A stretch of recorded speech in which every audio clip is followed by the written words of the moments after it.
Bismillahirrahmanirrahim. Assalamualaikum warahmatullahi wabarakatuh.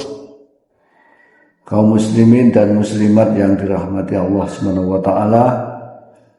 Alhamdulillah, sebentar lagi kita akan memasuki hari raya Idul Adha 1447 Hijriah atau juga disebut sebagai hari raya haji dan hari raya kurban. Bagi saudara-saudara kita yang sedang menunaikan ibadah haji, mudah-mudahan dikaruniai kesehatan, kemudahan, kelancaran, bisa menjalankan semua amalan rukun, wajib dan sunnah-sunnah haji, dan yang penting adalah hajinya menjadi haji yang mabrur.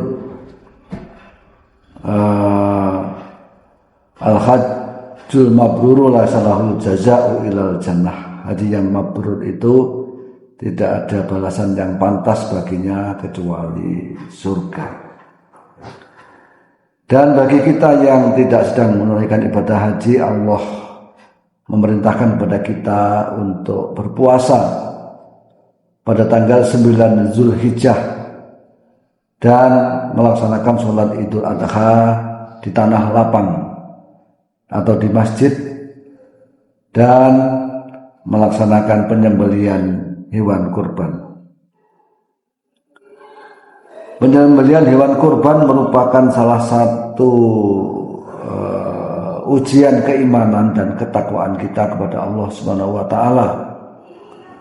Di mana pada bulan Ramadan kita sudah berupaya agar kita menjadi pribadi yang bertakwa.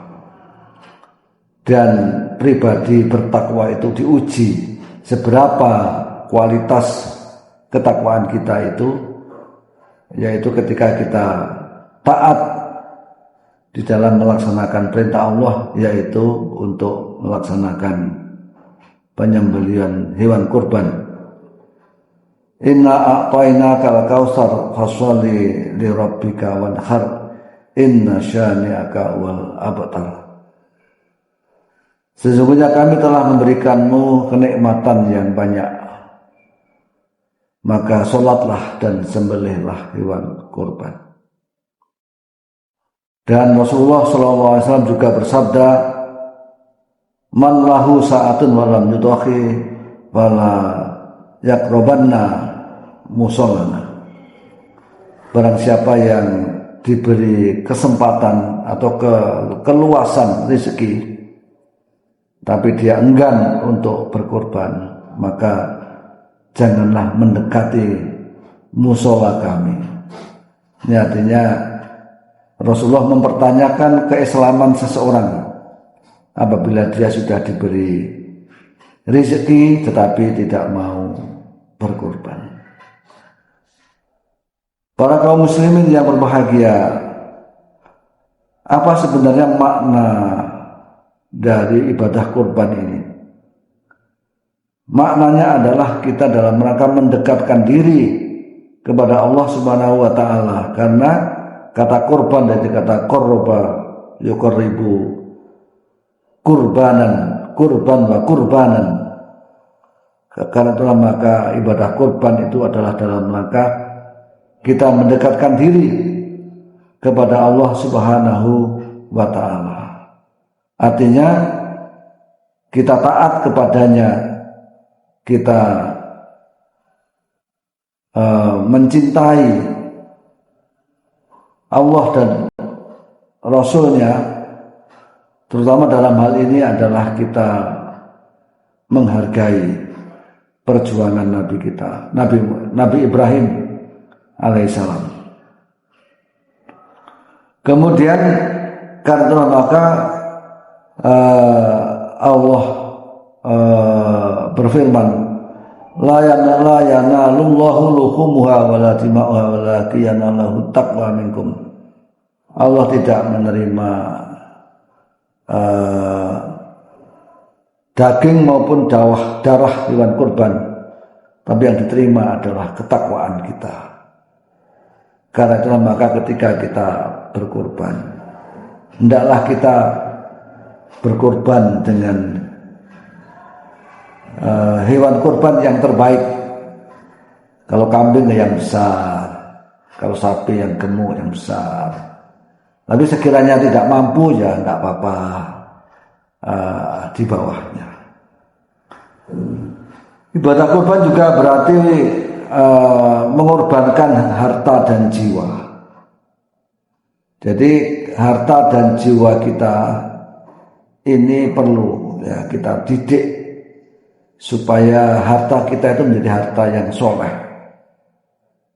Harta yang soleh adalah harta yang abadi, yang kekal, yang kelak nanti akan menjadi amal jariah atau amal soleh kita dan akan kembali kepada kita. Dan jiwa kita juga perlu kita didik supaya tidak tamak, tidak rakus, ya, tidak serakah. Karena itu dengan cara kita menyembelih hewan kurban, ya. Kemudian ada beberapa makna dari ibadah hewan kurban ini. Yang pertama adalah makna spiritual, di mana kita dalam rangka meningkatkan ketakwaan kita kepada Allah Subhanahu wa ta'ala. Jadi kalau kita ini tidak memenuhi perintah Allah, bagaimana kita disebut sebagai orang yang taat, orang yang beriman? Orang yang beriman ini orang yang taat kepada Allah Subhanahu wa ta'ala, ya. Kemudian juga dalam rangka meneladani keimanan Ibrahim alaihissalam. Kalau kita berkorban dengan menyembelih seekor kambing atau patungan sapi atau mungkin seekor sapi, maka itu tidak seberapa dibanding pengorbanan ketaatan Ibrahim di dalam melaksanakan perintah Allah, yaitu mengorbankan putranya yang sangat dinanti-nantikan kedatangannya selama berpuluh-puluh tahun.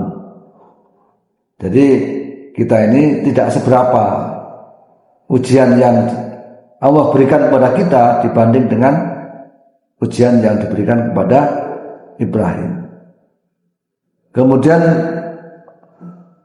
kurban juga bisa menghapus dosa-dosa kita, terutama dosa-dosa yang kecil. Tapi jangan meremehkan dosa kecil. Dosa kecil yang banyak itu juga menjadi banyak. Karena itu maka Allah akan mengampuni hambanya yang berkorban. Ibadah kurban juga punya hikmah secara sosial, ya. Karena sebagaimana kita ketahui bahwa tidak semua warga kita itu mampu untuk membeli daging. Bahkan boleh jadi selama setahun itu belum tentu makan daging.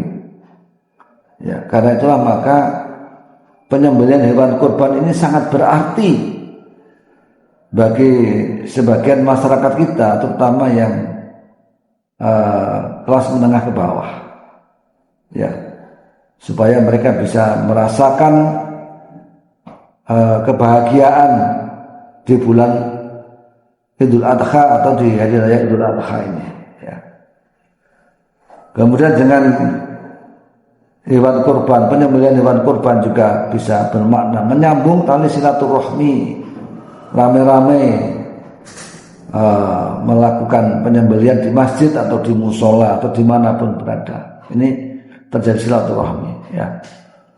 Kemudian juga bisa membangkitkan persaudaraan sesama umat Islam, ya. Kemudian juga ada makna ekonominya, karena dengan penyembelihan hewan kurban maka alhamdulillah peternak-peternak itu mendapatkan berkah, ya. Peternak, pedagang, dan pekerja-pekerja jagal dan lain sebagainya. Jadi ada memutar ekonomi, ya. Ekonomi yang selama ini berpusat di kota bisa terdistribusi di desa-desa, ya. Kemudian juga makna psikologis ibadah kurban bisa mendidik rasa solidaritas sosial di antara sesama, sikap kedermawanan, sikap dan rela atau kesungguhan, kesanggupan untuk berkorban. Karena mungkin selama ini tidak banyak orang yang mau berkorban. Yang banyak adalah orang yang ingin untung. Jadi untungnya sendiri. Nah ini kalau tidak dididik, kalau semua orang itu pengen untungnya sendiri, pengen menangnya sendiri, lah situasi justru menjadi chaos. Karena itulah maka ada tata cara penyembelihan hewan kurban. Yang pertama adalah dengan niat yang karena Allah. Kalau kita berkorban, niatnya harus karena Allah Subhanahu wa ta'ala dalam rangka meningkatkan keimanan kita. Yang kedua, kita pilih hewan kurban yang sehat, yang bagus, yang sehat, tidak cacat, tidak berpenyakit, sehingga nanti dagingnya juga daging yang enak, yang higienis, ya. Kemudian waktu pelaksanaannya nanti pada tanggal 10 Dzulhijjah dan ditambah 3 hari pada hari tasyrik tanggal 11, 12 dan 13. Kemudian nanti dagingnya disalurkan kepada penyaluran daging kurban ini tidak hanya untuk fakir miskin, tapi untuk semua.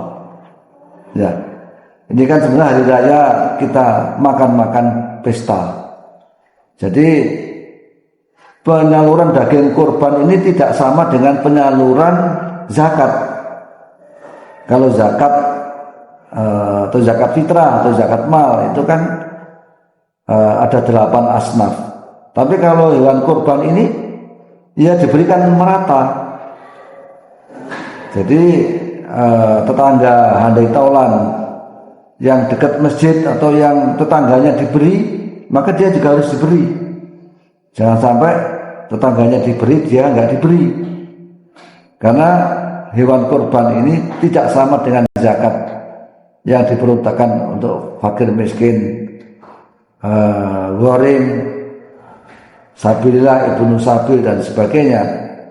Tetapi sebenarnya untuk semua, baik yang meminta-minta maupun yang tidak meminta-minta, ya.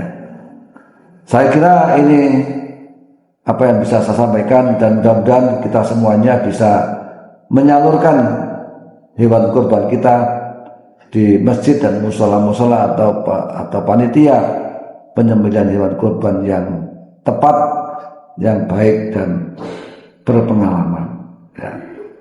Demikianlah kurang lebihnya, mohon maaf, mudah-mudahan bermanfaat. Billahi taufik wal hidayah. Assalamualaikum warahmatullahi wabarakatuh.